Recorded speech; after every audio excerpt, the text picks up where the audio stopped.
ఇస్తామని. దాన్ని చంద్రబాబు నాయుడు గారు దుర్వినియోగం చేసుకున్నారు. ఎట్లాగంటే ఆ రోజున ఉన్నటువంటి రెవెన్యూ లోటు ఏం కావాలి, రెవెన్యూ అంటే ఏంటి, మన ఆదాయము, వ్యయం అంటే రెవెన్యూ వ్యయం అంటే ఏంటి, మన జీతాలు, మెయింటెనెన్స్. ఈ 42% 43% జీతాలు పెంచి పడేశాడు. దాంతో రెవెన్యూ లోటు బోల్డ్ అంతా అయిపోయింది. ఆ డబ్బులు కేంద్ర ప్రభుత్వం కడతా వచ్చింది 5 ఏళ్ళు. వాళ్ళకి పెరిగిన జీతాలు కేంద్ర ప్రభుత్వం కట్టింది. ఆ తర్వాత అది రాష్ట్రం మీద భారమైంది. దాని ఇంపాక్ట్ ఏమైంది, జీతాలు కట్టలేని పరిస్థితికి 40,000 కోట్లు ఇప్పుడు ఉద్యోగుల బకాయిలు పెండింగ్ లో ఉన్నాయి. అక్కడ ఈ సిచ్యువేషన్ వచ్చేసింది. ఇప్పుడు ఏదో 60,000 కోట్లు ఎంతో రెవెన్యూ లోటట ఇప్పటికి 10 నెలల లెక్క చూస్తే. ఈ 2 నెలలకు కూడా చూస్తే దాదాపు 70,000-80,000 కోట్లు రెవెన్యూ లోటు. రెవెన్యూ లోటు అంటే ఈ డబ్బులు లేనట్టు మన చేతిలో. ఈజీగా చెప్పాలంటే 100 రూపాయలు అవసరమైన చోట 80 రూపాయలు అప్పు ఉన్నట్టు. మనం 100 రూపాయలు వ్యాపారం చేస్తే 80 రూపాయలు అప్పు ఉన్నట్టు.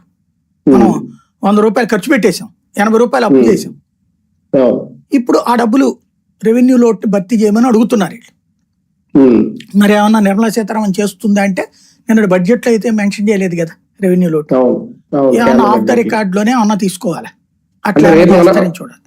రేపు మనం బడ్జెట్ ఆంధ్రప్రదేశ్ బడ్జెట్ ప్రవేశపెట్టే సమయానికి క్లియర్ చేసుకుంటున్నారా? అట్లాగే ఏం కుదరదు. దాంట్లో బడ్జెట్ లో వీళ్ళు ఊహాజనితంగా రాయడం తప్పించి ఏముండదు. వాస్తవంగా ఏంటంటే నిర్మలా సీతారామన్ బడ్జెట్ క్లియర్ అండి. ఆ బడ్జెట్ ఎలకేషన్స్ మార్చడం కుదరదు, నో డౌట్ ఎట్ ఆల్ అందులో.